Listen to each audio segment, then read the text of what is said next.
reencarnatório. Se nós encarnarmos hoje, chegarmos ao mundo espiritual, qual a certeza que nós teremos, sendo espíritas? Que nós vamos deparar que a nossa alma é imortal. Quantas pessoas se suicidam fugindo da vida e aí chegam no mundo espiritual e aí fugiram somente do corpo, porque a vida ainda continua. Então nossa alma ela é imortal. E não é só o espiritismo que nos traz isso, mas inúmeras e centenas e milhares de religiões que nos trazem isso. Porque não há como se falar de religião falando somente no mundo material. Há que se colocar no mundo espiritual. E há como e tem que se colocar o quê? Essa imortalidade da alma. Então, quando nós chegarmos no mundo espiritual, nós vamos deparar-nos o quê? Que o nosso corpo é temporário, mas a nossa alma é imortal. E uma segunda questão que nós vamos reparar é que nós não fomos tão bonzinhos como nós achamos no planeta, no orbe terrestre, ou em outro lugar. Então nós vamos carregar duas malas, a mala do bem, a mala do mal, e a mala do bem que nós deixamos de fazer. Aquelas oportunidades que nós tivemos de fazer o bem e nós não fizemos. E a gente vai ver que a mala do bem é pequenininha, e as outras malas são um pouco maiores. E o terceiro aspecto que nós vamos também verificar no mundo espiritual é que não há juízes para nos julgar. Não haverá julgadores. Nós seremos nossos próprios juízes, nossos próprios árbitros das nossas próprias ações. Então nós vamos ter que fazer o quê? Rever os nossos atos. Entrar em profunda remissão, em profundo pedido de perdão, em profundo arrependimento, porque não haverá ninguém a nos julgar. Então isso é o que nós vamos deparar no mundo espiritual. E também nós vamos deparar que no mundo espiritual também há uma evolução. Nós não vamos ficar lá estáticos. Nós conseguimos o quê? Evoluir no mundo espiritual. Só que a nossa prova, o nosso checkmate, então, nossa, eu preciso agora provar que realmente há essa mudança. E vai ser feita como? No mundo espiritual, quando você tem conhecimento de tudo, de todas as encarnações? Não, vai ser feita no mundo material. E aí que vai entrar a prova dos 9, checkmate. Então, quando a gente fala assim, quando a gente é adolescente, revoltado, a gente fala assim, ai, eu não pedi para nascer. Não, a gente implorou para nascer. O quão difícil é esse processo reencarnatório, esse planejamento reencarnatório, e quanto é a oportunidade que nós temos de estar aqui hoje, encarnados, e a oportunidade que nós temos de fazermos a mudança. Então, revendo os nossos atos, revendo as nossas atitudes. Então, é isso que nós estamos aqui hoje. Então, quando a gente veio do mundo espiritual para o mundo material, retornamos à vida material, nós carregamos um plano embaixo do braço. E aí, será que nós estamos realmente cumprindo isso? Ou não? Será que nós estamos deixando a desejar? Como que é feito isso? Então, esses aspectos que a gente se depara no mundo espiritual, e um deles é a questão da reencarnação, então é o que a gente traz hoje. Porque não há como se falar em espiritismo, não há como se falar em evolução espiritual, se não nós nos trouxermos o quê? A reencarnação. As coisas não fecham. Porque se você, eu já fui muito questionadora, já fui adepta de outra religião e não fechava, a conta não fechava. Porque eu me vi e falava assim, como que pode uma criança livre de pecado nascer e passar por tantas questões, né? Se ela não fez nada, acabou a alma foi criada no momento da sua concepção, né? E aí, como se explica essas questões? Então, eu só encontrei essas respostas no Espiritismo e eu obviamente também, por quê? Porque ele traz essa noção de reencarnação. A conta não vai fechando se você não coloca muitas respostas e muitas perguntas, muitas respostas nos nossos questionamentos, se nós colocarmos o quê? A reencarnação. Fica faltando algo. Ou você vai acreditar porque tem que acreditar, ou você tem que acreditar porque há um porquê. E é o que eu quero trazer aqui hoje. Então a gente não traz dogmas, a gente traz ensinamentos, a gente traz a profundidade na doutrina espírita, Porque quando a gente se aprofunda em algo, a nossa fé fica racionalizada, raciocinada. Então você não tem que acreditar na encarnação porque tem que acreditar. Nós temos que estudar a reencarnação. O que eu venho trazer aqui hoje? Na comunidade de Tong, na Indonésia, os recém-casados não podem ir ao banheiro durante 3 dias depois do casamento. Fala dá um azar. Na tribo queniana Maasai, a forma utilizada para saudar e mostrar respeito é cuspir na mão antes de estendê-las. No México, é melhor dar rosa vermelha, tradicional, do que escolher uma rosa amarela, porque no México significa morte. O que eu venho trazer aqui hoje? Fala, Camila, mas cadê a palestra de reencarnação? Trocou o slide. O que eu venho trazer aqui hoje? Se a gente nascesse lá nessa comunidade, nessa tribo, ou lá no México, se nós estivéssemos inseridos nessa cultura, falando pra nós hoje não é estranho, mas se a gente tivesse nascido lá, ia ser tudo normal. Então o que eu venho trazer aqui hoje? Nós estamos inseridos hoje, Londrina, Paraná, Brasil. Então nós temos uma cultura, uma forma de pensar de um jeito, porque nós estamos inseridos nesse local. Então, quando a gente vê os dados do IBGE de 2010, que eles não fazem IBGE, acho que é a cada 10 anos, mas se a gente vê os dados de IBGE de 2010, então essa parte toda azul, a religião é o quê? Predominantemente brasileiro é o quê? Os católicos. Aí em vermelho temos os evangélicos, o amarelo sem religião alguma, e o verde as demais religiões. Então, incluindo dentre várias outras, que não são essas, um filetinho ali da verde somos nós, espíritos. E por que eu venho trazer aqui hoje? Porque nós estamos inseridos num país eminentemente o quê? Católico. Então, quando a gente fala de reencarnação, você não sente um peixe fora d'água? Você fala, meu Deus, como que acredita na reencarnação? Mas o que eu tenho que trazer, lembra daquelas questões que eu trouxe culturais? Porque nós estamos inseridos num país eminentemente católico. Então você fala, nossa, reencarnação parece ser... Como você acredita em reencarnação? Então o que eu quis trazer nessa palestra hoje é realmente isso. É tirar a venda.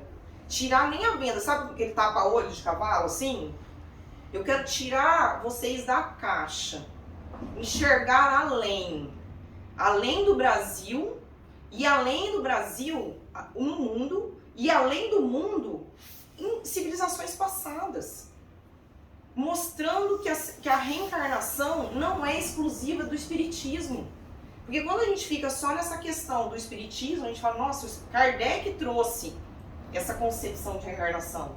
E o que eu quis trazer aqui hoje é o quê? Aonde que a gente vai encontrar a reencarnação? Em outras religiões, em outras civilizações e tantos vários ensinamentos. E aí eu queria que ao final dessa palestra, ao final de tudo isso que eu vou expor, vocês se questionarem e falavam assim, não é possível que há tantos mil anos as pessoas falavam disso e tantas outras, não tinha e-mail, não tinha WhatsApp, não tinha nada para trocar as ideias. E não é possível que todas as pessoas falavam isso e elas estão tão erradas assim. Então o que eu quero trazer é essa noção, tanto fora do Brasil, mas fora também do quê? Do nosso momento atual. A capacidade de abrir a mente é inerente a todos nós. Porém, por teimosia, às vezes por orgulho ou por falta de discernimento, preferimos a clausura do retrógrado à liberdade do novo. Então, às vezes, a gente não quer saber das coisas, porque é mais fácil que aqui. Não quero saber de reencarnação, de que eu tenho que evoluir, de que eu tenho que fazer algo mais, não. Pra mim é mais fácil, não, alma imortal, ou vai céu, inferno, purgatório, pronto. Fico lá comendo uva sem caroço. Aí eu fico fazendo o quê? Vou lá com... Ou tem religiões que acreditam numa pessoa que tá com as 7 virgens. Então depende, não, eu quero evitar fadiga. Eu falo que eu brinco, é o 10º mandamento, evitarás fadiga. Só completando isso aí, escutei de uma pessoa que falou assim, não, tudo bem, você acredita, tudo bem. Se tiver cerveja, mulher, tô dentro. Eu fico olhando assim. Então isso que eu quero fazer com vocês hoje, tirar você da caixa, tirar esse tapa-olhos, de pensarmos que não há a concepção da reencarnação não foi trazida com Allan Kardec. E eu confesso que muitas pessoas falam que a palavra, o neologismo, que Kardec nos trouxe vários neologismos, né? O que é neologismo? Novas palavras. Então, mediunismo, mediunidade, espírita, espiritismo, foram trazidos realmente por Kardec. Não existiam essas palavras. Mas a mediunidade, eu fiz uma pesquisa, até mandei uma mensagem para o Marcelo. Então, alguns falam que a palavra reencarnação foi trazida por Kardec. Mas, fazendo uma pesquisa mais a fundo, também foi falado que não, que essa palavra já existia. A palavra reencarnação. Então, assim, não há essa divergência. O Marcelo acredita também que não foi trazida pelo Kardec, que já a palavra existia. Enfim. Mas nós temos similares à reencarnação, que é chamado de transmigração, metempsicose, renascimento, palingenesia. Então, o que é isso? Isso não são sinônimos de reencarnação, mas são ideias que trazem do quê? De que você vem em outras vidas e vidas passadas e vai ocupar novos corpos. Só que dentre esses entendimentos, também tem o quê? Que você pode, hoje eu tô aqui como humana, Camila, e na próxima encarnação eu posso vir como cachorro. Então há essa regressão, algumas religiões, algumas filosofias entendem que você pode haver esse retorno. O espiritismo não. Não há lógica, a gente pensa em evolução, né? Eu hoje sou assim, depois vou retornar como cachorro. Então o espiritismo não tem esse entendimento, ele tem esse entendimento que nós somos o quê? Sempre evoluindo e não regredindo. Então nós temos isso. E aí você fala assim, nós temos Jesus, que foi um divisor, né, de amor, da mediunidade e de ensinamentos que trouxeram para nós. Mas será que isso foi somente Jesus que nos trouxe esses entendimentos, que nos trouxe esse caminhar para essa evolução? Então, o que nos traz a questão 622 do Livro dos Espíritos? Confiou Deus a certos homens a missão de revelarem a sua lei? Kardec pergunta aos espíritos. Confiou Deus a certos homens, ou seja, fora Jesus, a missão de revelar a lei, confiou a outros homens? O que os espíritos responderam? Indubitavelmente, sem sombra de dúvidas. Então a mensagem, os precursores, a semente plantada, não foi trazida só por Jesus. Tiveram pessoas antes que prepararam esse terreno. Porque se ele veio falar de Deus, que eu sou filho de Deus, quem é esse Deus? Ou seja, esse Deus já veio falado antes. Pelos profetas, pelos patriarcas. Então a semente já vem plantada há muitos anos antes da chegada de Jesus. Em todos os tempos, houve homens que tiveram a missão do quê? De revelar a lei de Deus. Então não foi somente Jesus, ele veio fechar, corroborar. Mas tiveram vários homens. E esses homens são espíritos superiores que encarnaram com o fim de fazer o quê? Progredir.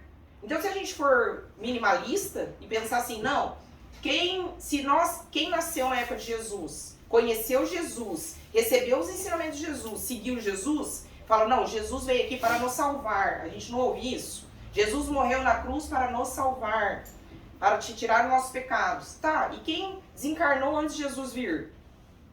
Lascou, não está salvo.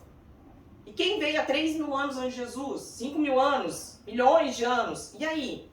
Essas espécies não estão salvas, porque não te conheceram os ensinamentos de Jesus.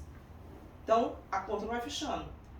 Mas essas pessoas não conseguiram evoluir? Claro que sim. Porque antes de Jesus e após Jesus, e além de nós aqui, ainda vai surgir várias pessoas que vão encarnar na Terra, não como prova, como inspiração, mas como missão, para fazer a humanidade evoluir. Na questão 626, logo à frente, só por Jesus foram reveladas as leis divinas e naturais? Antes do seu aparecimento, o conhecimento dessas leis só por intuição os homens tiveram? Os espíritos já estavam até meio, tipo, filho, já responderam atrás, ó. Já não dissemos que elas estão escritas por toda parte? Desde os séculos mais longínquos, todos que meditaram sobre a sabedoria hão podido compreendê-las e ensiná-las. Pelos ensinos, mesmo os que incompletos, ensinos incompletos, mas vieram, que espalharam, prepararam o terreno para receber a semente. Então tivemos homens sábios que vieram, encarnaram no planeta Terra e continuam, que trouxeram muitos ensinamentos. Então quando a gente ouve isso, a gente fala, não, o espiritismo, não, a gente tem essa noção de mais união, né, de mais de compreensão dos outros entendimentos, das outras religiões, do quanto isso tudo formou um arcabouço pro planeta Terra também. Então, o que eu quis trazer aqui? Fugindo um pouco a questão do espiritismo, os precursores. Eu comecei a fazer aula de filosofia. Tem uma escola de filosofia aqui em Londrina, temos uma colega também, um encontro lá, ela também, encontrando lá, recentemente comecei a fazer filosofia. Eu tinha um preconceito de filosofia, que eu falava, coisa viajada, fala coisa nada, muita mitologia, muito simbolismo e tal, tinha essa noção. Aí conheci a Lucilena Galvão, que eu já falei aqui, e aí ela é uma escola de filosofia que tem mais de 60 países, só que eu tinha um receio de fazer, porque eu falava, será que não vai entrar em conflito com o espiritismo, porque você fica um pé em cada canoa, uma hora você acaba caindo no rio. Então, aí falei, não, vou fazer. Esse ano comecei a fazer filosofia, nossa, eu falei, meu Deus, Globo, você, tudo a ver. Como isso vai ajudar, está ajudando muito no meu, porque meu foco é óbvio que é o espiritismo, mas quanto isso me trouxe uma bagagem. E é isso que eu quero trazer para vocês. Quanto isso tira a venda, tira o tapa-olhos pra gente ver, calma, a gente tá fora, a gente tem que sair dessa caixa. Né? Não fugindo do espiritismo, mas falando, olha, tem uma lógica. Não é só isso. Então o que tem no hinduísmo? O hinduísmo é uma das religiões mais antigas do mundo. Tem 1 bilhão de praticantes. Ela é primordialmente na Índia. E ela veio, o hinduísmo, mais de 3 mil anos antes de Cristo. Então vamos lá, nós estamos em 2024. Então ela existe há pelo menos 5 mil anos. 3 mil antes de Cristo, mais o período que nós temos, então, mais antiga. E as ensinamentos eram o quê? Por oralidade. Então eles decoravam versos, decoravam cantigas, decoravam as questões, e era tudo na via oral. Então a gente não tem uma ideia de quanto tempo que surgiu, que foram passados os ensinamentos. E eles trazem, obviamente, e eles são o quê? Reencarnacionista. Eu falo reencarnação para a gente ter um entendimento, mas ele pode, metempsicose, transmigração, renascimento, mas a ideia da reencarnação, do retorno a um outro corpo, em outra vida, eles trazem essa noção. Então, não foi trazido com o espiritismo, não foi trazido com o cristianismo, foi muito, muito, muito antes. Então, o que eles trazem no Bhagavad Gita? Assim como uma pessoa veste roupas novas, abandonando as velhas, a alma, o espírito, do mesmo modo aceita o quê? Novos corpos materiais, abandonando os velhos inúteis. Coincidência? Nós estamos vendo aqui o quê? Reencarnação, certo? Qualquer estado de existência do qual a pessoa se lembre, quando abandona seu corpo, este mesmo estado alcançará sem falta a sua próxima vida. Esquecimento. Voltei para o mundo espiritual, vamos lembrar de tudo. Muitos falam assim, que há um mergulho num rio do esquecimento. O espiritismo fala isso? Que a partir do momento que você adentra, retorna ao planeta Terra, você faz o quê? Esqueceu. Que há esse esquecimento. Porque imagina se a gente ficasse aqui o tempo todo lembrando de tudo que a gente fez em outras encarnações, a gente enlouqueceria. Nós temos também o budismo. Segundo o ensinamento do budismo, nós temos um ciclo de morte, agora a gente chama de reencarnação, chama o quê? Renascimento. De acordo com a lei do karma, há resultados inevitáveis de nossas ações intencionais. Lei de causa e efeito. E é o que o espiritismo também nos traz. Então não foi só o espiritismo que trouxe isso. Foram religiões, filosofias milenares. Qual mais nos trouxe? Quais são os reencarnacionistas? Jainismo, taoísmo, que é o lado C, mitraísmo, confucionismo. Então nós temos tantos outros que nos trouxeram, que nem todos falavam sobre o quê? Sobre esse retorno, né? Que nós temos a alma em outros corpos. Os egípcios Que interessante, eles têm a deusa Maat. Essa deusa é chamada a deusa da verdade, da justiça, da retidão e da ordem. É uma jovem que tem uma pluma na cabeça, a qual era pesada numa balança com o coração, com a alma, do morto no julgamento de Osíris. Então, quando a gente pega a filosofia, quando a gente estuda e não tem muito conhecimento, a gente fala, nossa, mas é muito viajado. Nossa, o que tem a ver uma pluma? Eles usam muito simbologia, muitos mitos. Só que quando você começa a se aprofundar, você fala, tem muito a ver. Porque senão a gente não pode olhar com esse olho, com esse olhar, com esse entendimento cravado no materialismo que eles têm. Eles usam muito a simbologia. Então, quando a gente fala, a gente quer a evolução espiritual. Nós todos fomos feitos simples e ignorantes. E nós queremos, qual a nossa busca? Sermos espíritos puros. E aí eles vão usar outras formas. Nossa meta é o quê? A pureza espiritual. Eles falam não. Alguns falam que é atingir o Olimpo. Uns falam que é atingir o Nirvana. Então, cada um desses tem essa mesma simbologia, esse mesmo entendimento, com outros nomes. Então, o que fala essa deusa aqui? Quando você desencarna, o que acontece? Tem uma balança. Você vai colocar seu coração ali, de espírito, e ela no outro lado vai colocar essa pluma. Imagina o peso de uma pluma. O seu coração tem que pesar menos. Ou seja, ele tem que carregar menos coisas, né? Menos maldade. O que você está carregando no seu coração? É essa simbologia que está por trás. Caso a alma não entrasse no paraíso, ela teria direito ao quê? Reencarnar futuramente até se libertar da necessidade de voltar ao mundo físico.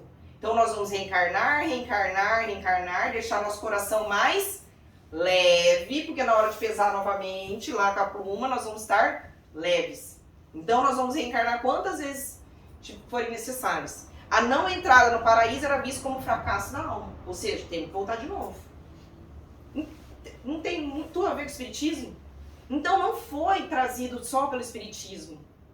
Então a gente tem que sair da caixa. Não é possível que essas pessoas tão milenares, e aí você pega os egípcios, você pega os chineses, você pega a Índia, naquela época, a evolução que eles tinham de astronomia, de astrologia, da matemática, da parte de engenharia.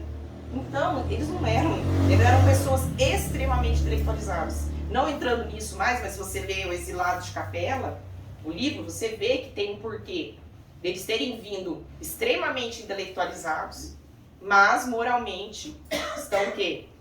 Mais baixo. Por isso que eles vieram aqui para o planeta Terra, encarnados aqui. Então tem tudo isso. Essas pessoas que estavam encarnadas nessa época e trouxeram os ensinamentos, têm essa parte intelectualizada muito elevada.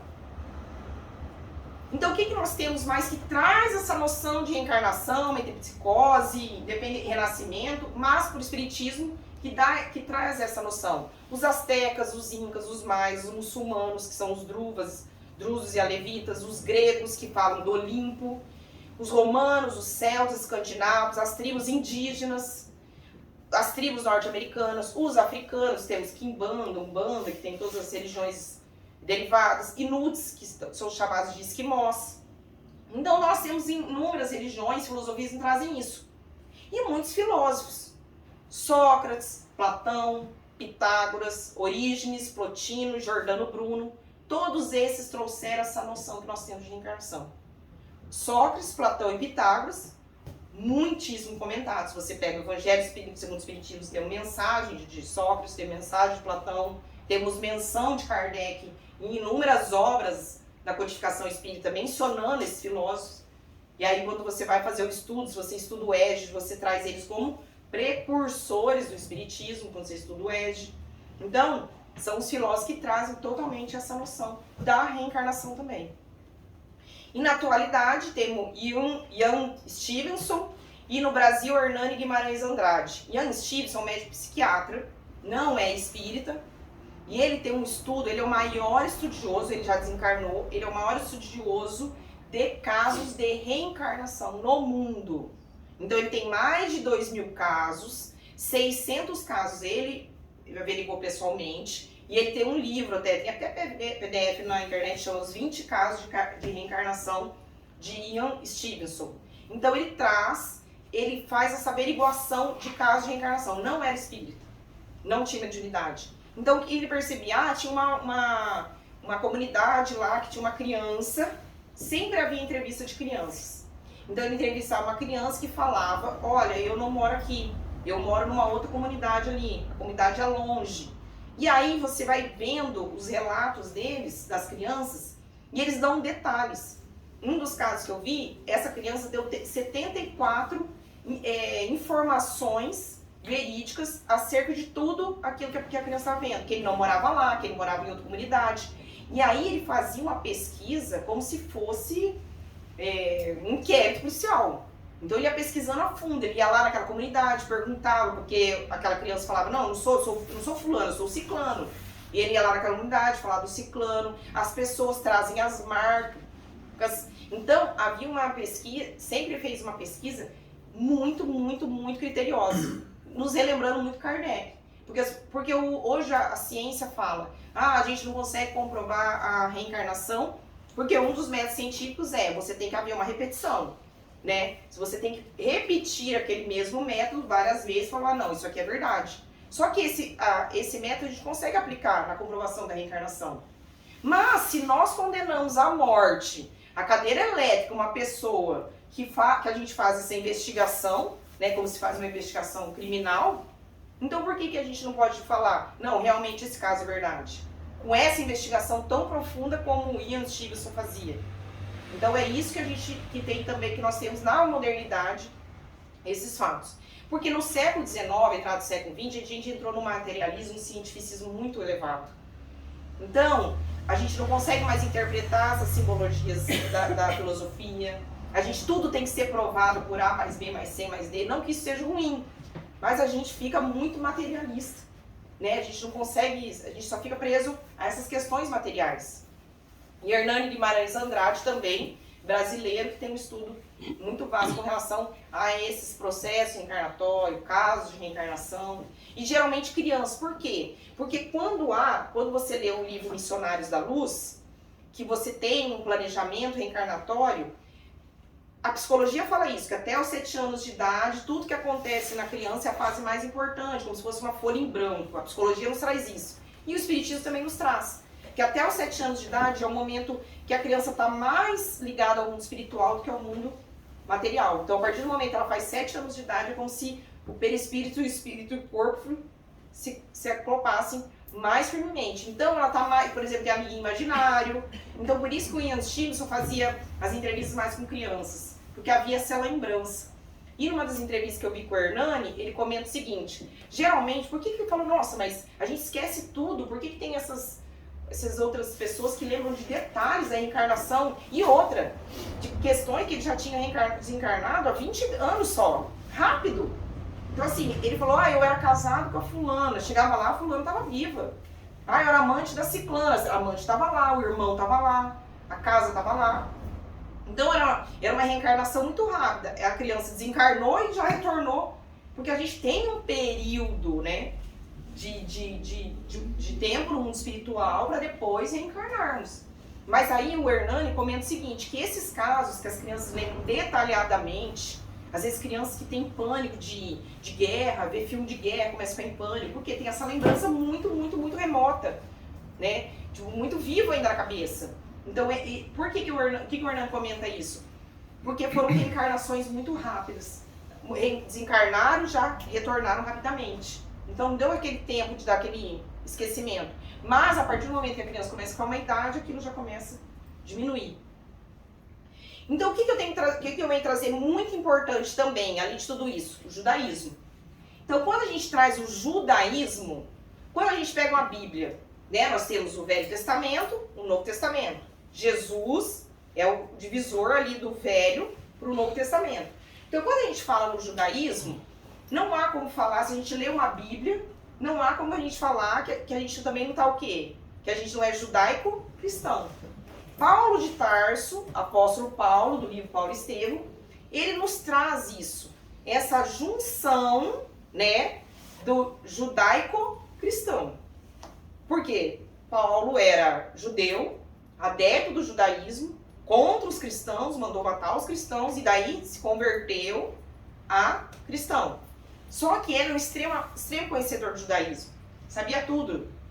E aí o que ele fez? Escreveu as cartas de Paulo e ele fez essa junção desse conhecimento do judaísmo com o cristianismo e fez essa conexão que a gente chama de, nós somos o quê? Judaico-cristãos. Porque se a gente pega uma Bíblia do começo ao fim e lê o Antigo e o Velho, a gente está lendo a parte do judaísmo e o Novo a parte do cristianismo. Porque quando a gente fala em Gênesis, Adão e Eva, como foi criado o mundo, tudo bem, no sentido figurado. O que Jesus nos trouxe sobre o início da criação? Nada. Jesus não trouxe esses ensinamentos para nós. Quem nos trouxe a parte do ensinamento foi o quê? Gênesis. Já estava lá. E quem nos trouxe isso? O judaísmo. Então, os patriarcas, os profetas. Então, quando a gente pega o Velho Testamento, e às vezes eu falo, nossa, às vezes você tem igrejas que são tão cravadas ainda no Velho Testamento, eu falo, nossa, é mais uma igreja judaica do que uma igreja de outras religiões. Então, o judaísmo, ele traz o quê? A gente tem a Bíblia hebraica ou a Torá, que a gente fala, mas o que é Torá? O que é Torá? A Bíblia hebraica ou a Torá é os 5 primeiros livros da Bíblia. Gênesis, Êxodo, Levítico, Números e Deuteronômio. Isso é a Torá. E o que é a Tanar? Ou Tanakh, né?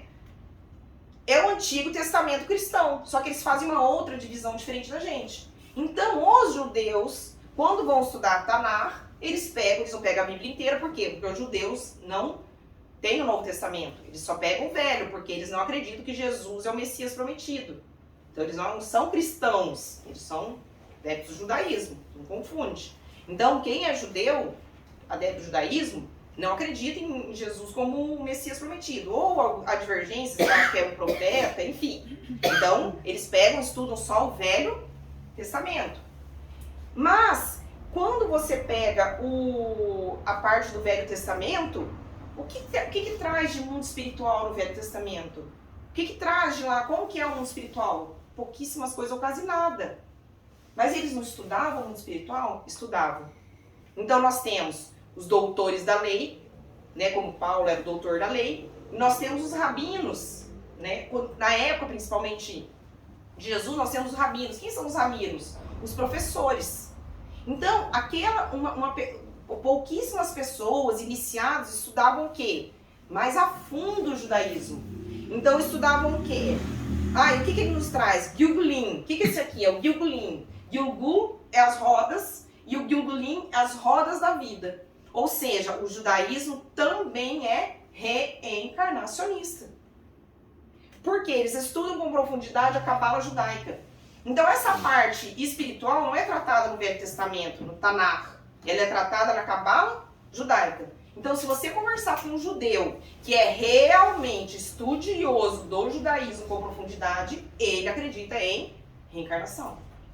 Na Idade Média, foi feito um livro que chamou O Portal das Reencarnações, que é um livro do judaísmo, que descreve o mundo das almas e o desenvolvimento dos seres humanos no processo de reencarnação, desde os tempos bíblicos até as gerações mais recentes. Então, quem é judeu e adepto do judaísmo e estuda com profundidade o judaísmo é reencarnacionista. Vocês sabiam disso? Quando a gente vê o encontro de Nicodemos com Jesus, vou falar mais rapidinho só porque eu quero pegar uma questão final. Então Nicodemos foi se encontrar às escuras com Jesus, né? E aí ele perguntou: mestre, sabemos que ensina da parte de Deus, pois ninguém pode realizar os sinais miraculosos que estás fazendo, se Deus não estiver com ele. Ou seja, tenho certeza que Deus está agindo por você. Nicodemos fala. Jesus declara: digo-lhe a verdade, ninguém pode ver o reino de Deus se não nascer de novo. Parece uma conversa meio sem pé e sem cabeça, né? Mas entre eles sabiam o que estavam recebendo, por conta do que eu vou falar. Nicodemos, como pode alguém nascer sendo velho? É claro que não pode entrar pela segunda vez no ventre da sua mãe e renascer. Como vai entrar uma pessoa velha dentro do ventre de novo? E aí Jesus continua: digo-lhe a verdade, ninguém pode entrar no reino de Deus se não nascer da água e do Espírito. O que nascer da carne é carne, mas o que nasce do Espírito é de Espírito. E aí continua. Daí perguntou Nicodemos: mas como pode ser isso? E o que Jesus fala para Nicodemos? Você é mestre em Israel e não entende essas coisas? Por quê? Porque ele é um estudioso da cabala judaica. Ele é um estudioso dos ensinamentos profundos. E como você sabe disso? Se você é um estudioso, se você ocupa esse lugar, você é mestre em Israel, como que você não sabe disso? Jesus questiona ele. Ou seja, porque isso era muito conhecido, quem eram os rabinos. Então ele pergunta isso a Jesus. E agora vocês me perguntam, e a ressurreição? Onde que a gente coloca nisso? A ressurreição, o que é a ressurreição? Morreu, mas volta viva no mesmo corpo. Jesus ressuscitou, ou seja, Jesus voltou em outra pessoa? Um outro corpo? Não, Jesus voltou com Jesus. Morreu e volta à vida no mesmo corpo. A reencarnação, ele morreu e volta à vida em outro. Para a gente entender, nova vida, novos pais, uma nova infância, uma nova gestação. Aí nós temos um trecho de Mateus. E vocês, quem dizes que sou? Perguntou Jesus. Os apóstolos responderam. Alguns dizem que és João Batista, outros Elias, ainda os outros, um dos profetas do passado que ressuscitou. Ué, você tá vendo a confusão que há nas traduções e nas colocações? Ué, se é outra pessoa, se eles falam, não, às vezes é João Batista, às vezes é Elias, não pode ser ressurreição. Teria que ser reencarnação, porque nós estamos falando de outro corpo, de outra pessoa. Então a gente percebe que há essa confusão, né, de palavras, de conceitos, que às vezes fala ressurreição, às vezes fala reencarnação. E lógico que não há como falar reencarnação e falar da Bíblia como a gente fala Elias ou João Batista. Seus discípulos o interrogaram dizendo, por que, pois, interrogaram a Jesus, por que, pois, os escribas dizem que é preciso que Elias venha antes? Jesus respondeu, é verdade que Elias deve vir e restabelecer todas as coisas, mas eu vos declaro que Elias já veio. Jesus falou, Elias já veio. E não o reconheceram, mas o trataram como lhes aprouve. É assim que eles farão sofrer o Filho do Homem. Então seus discípulos compreenderam que era de João Batista que ele lhes havia falado.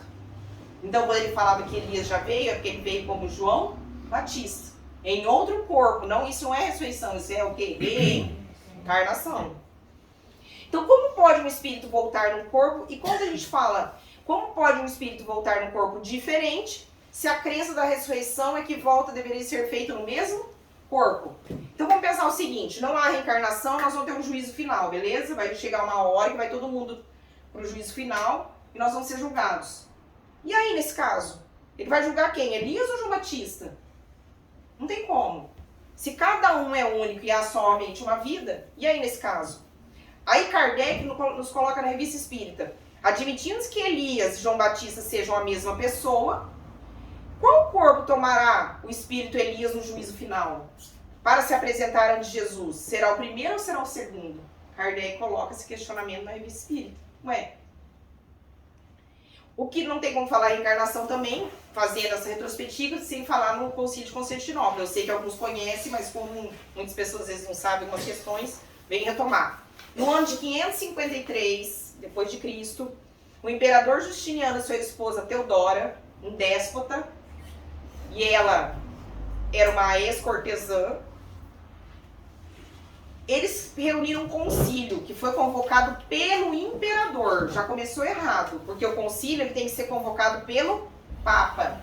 E por que eles reuniram esse concílio? Reza a lenda, é uma história lendária ou não, que Teodora, como ela era uma ex-cortesã, ela tinha medo de voltar na próxima vida e pagar por essas questões, né? Por ser sido cortesã. Então ela não suportava essa ideia de falar assim, não, eu não quero pensar nesse negócio de reencarnação.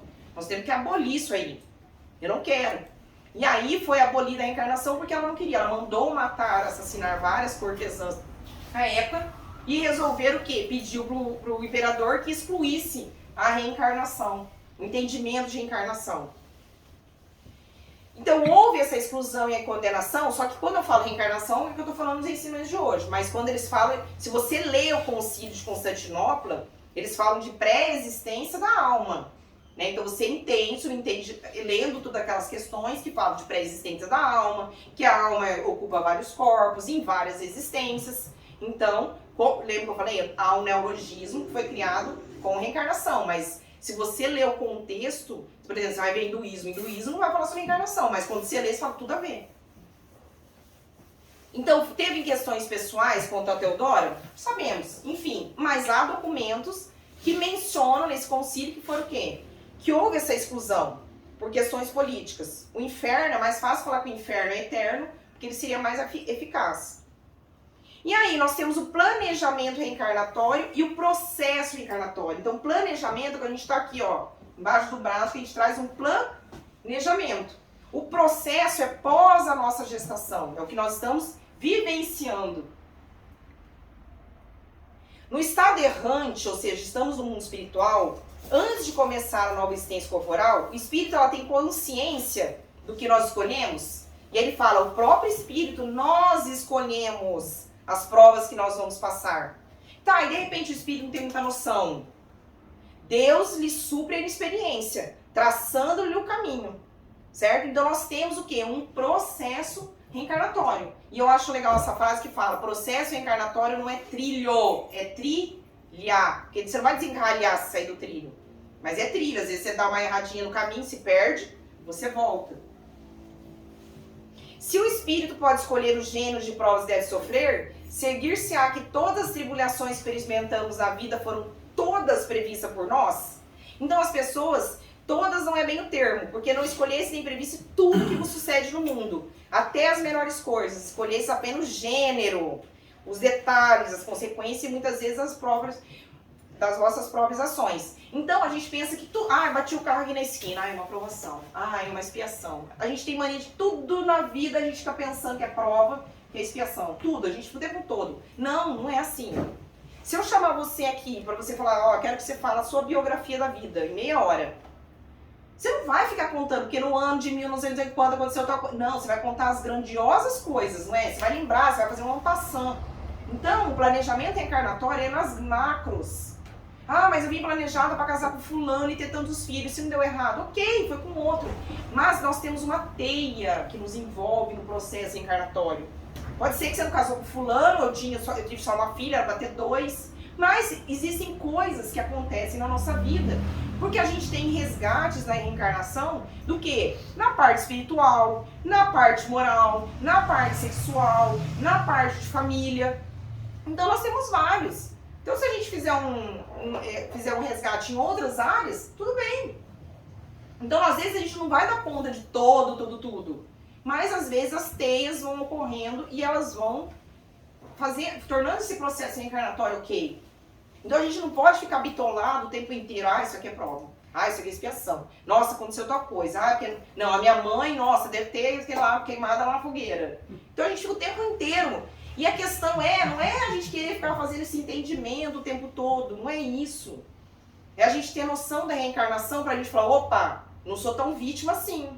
Sou o quê? Protagonista também. Coautora. Então é essa noção que eu quero que vocês tenham com a reencarnação, não ficar querendo tentar adivinhar o que é e o que não é. Então nós temos o Instituto de Planejamento de Reencarnação.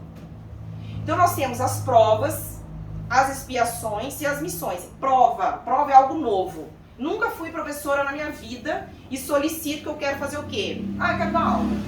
Entendeu? Eu quero, beleza, mas não dei conta do meu pedido, da minha prova, aí ela vai se tornar o quê? Expiação, reprovei. Porque imagina, desde o começo que a gente foi criado simples e ignorante, a gente não tem muita expiação, muita coisa para resgatar. Então a gente vai galgando provas. Aí aquelas provas que a gente pediu e a gente reprovou, aquilo vai se tornando, a gente vai carregando mais o quê? Expiações. E nós temos as missões. Missão, expiação já superada. Então, eu pedi para ser professora, eu queria ensinar, tal. Aí cheguei aqui e só reclamo. Eu não aguento aqueles alunos, não aguento mais. Aí não superei minha prova, tornou o quê? Expiação. Não, vim, fiquei professora, maravilhosa. Já na próxima encarnação, já superei essa minha prova. Mas você fez um papel tão bacana, você vai voltar hoje com uma missão. Então ela pode ter vários formatos. Por exemplo, uma doença mental que é limitante. Para o espírito é sempre uma expiação, porque não há muito o que fazer. Ele está limitado àquilo. Às vezes porque ele foi um suicida muito em outra... Estou supondo, gente, porque ele vai olhar uma criança ou alguém que tem alguma doença mental limitante, você fala, com certeza fez isso. Não, é isso, um exemplo. Então é sempre uma expiação quando há essa limitação extrema, porque não há muito o que ele fazer, né, na evolução. Ele está aqui para passar esse período, às vezes ele se doa em várias vidas, então ele não pode ter nenhum movimento, ele tem que ficar em estado vegetativo, por quê? Se ele tiver acesso a qualquer coisa que possa retirar a vida, ele vai te retirar novamente. Então há isso. Então para o espírito, há sempre essa expiação. Mas para os pais, ou para um tutor, um cuidador, pode ser uma prova. Olha, eu nunca cuidei de uma pessoa com uma doença mental limitante, eu quero isso como uma prova, algo novo na minha vida. Beleza. Ou é realmente uma expiação, eu fiz algo para aquela pessoa e ela veio com isso. Ou uma missão. Você é uma pessoa tão sublimada, então eu vou te colocar aqui como uma missão sua. Então a gente tá vendo como que existem várias vertentes, várias. Então a gente não pode ficar o tempo todo querendo, será que é isso, será que é aquilo? Existe um Código Penal da Vida Futura. Esse Código Penal da Vida Futura, ele está no capítulo 6 da obra O Céu e o Inferno. Até o Marcelo vai dar um curso sobre o Céu e o Inferno agora, começa dia 6 de junho. Então, nesse Código Penal da Vida Futura, antes de dormir, procura lá, não fica olhando no Instagram não, coloca lá, Código Penal da Vida Futura. São 32 itens, leiam ele, vocês vão fechar na cabeça de vocês isso aí que eu tô falando hoje. Então, coloca lá, Código Penal mesmo da Vida Futura. Tá lá, vai abrir no Google, vocês leem, são 32 itens, é bem fácil de ler, é bem tranquilo. Então, o que ele nos traz? Que nós temos que ter o quê? O arrependimento, a expiação e a reparação. Então, André Luiz ficou no umbral, quantos anos? 8 anos. Até o momento que ele caiu em si e falou assim, eu preciso me arrepender. E houve esse arrependimento. Então, depois o quê? A expiação, ou seja, pagar essa pena. E aí a oportunidade de reparação. Gente, estou terminando. Então, o arrependimento suaviza as dores da expiação, dando esperança e preparando as vias da reabilitação. Então a gente precisa se reabilitar. Mas somente a reparação, ou seja, voltarmos aqui e falar, não, vamos passar na prova agora, se nós estamos assim de boa.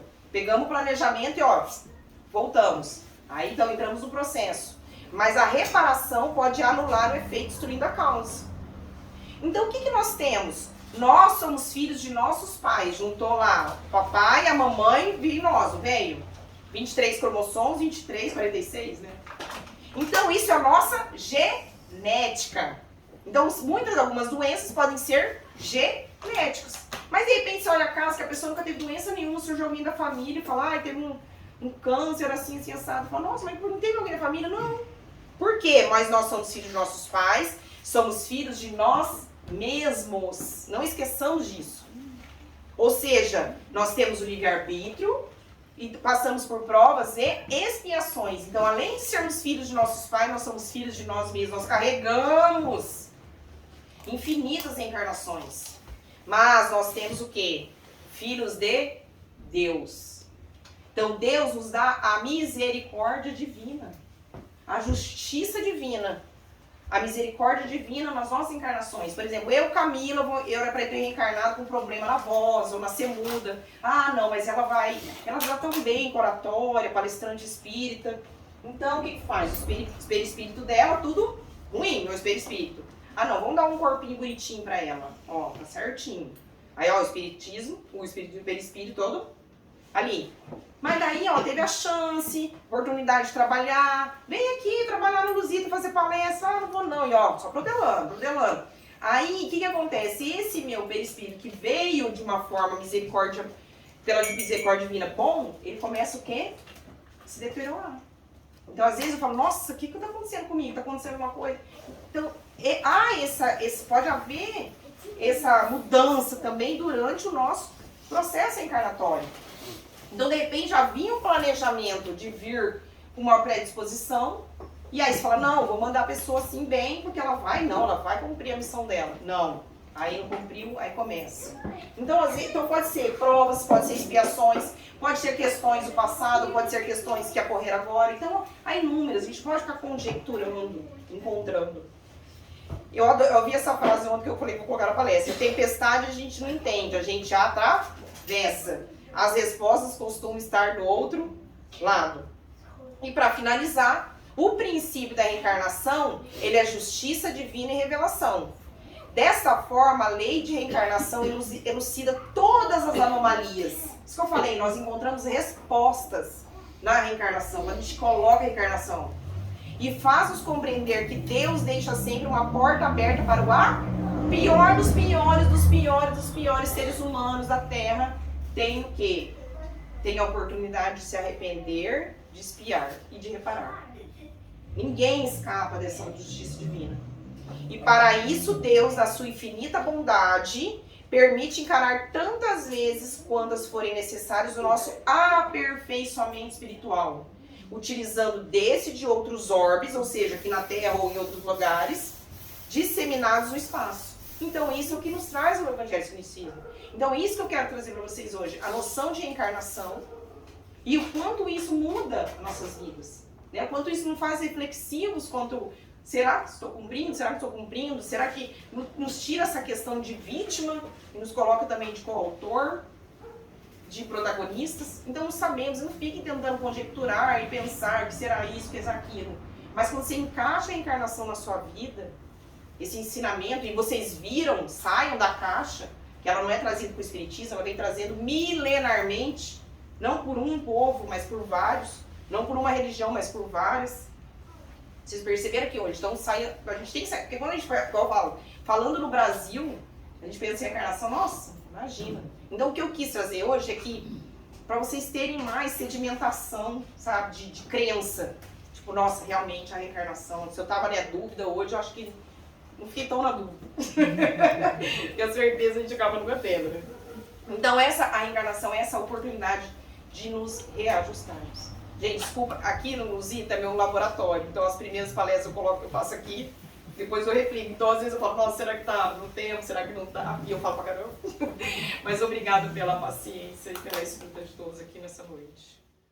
Então fechemos novamente nossos olhos e agradecemos a Deus, a Jesus, a nosso mentor espiritual, nosso anjo de guarda que está ao nosso lado. Que cada um de nós possamos, com esse anjo de guarda, caminharmos pela trilha perfeita. Se quando sairmos dessa trilha, possamos rapidamente retornar.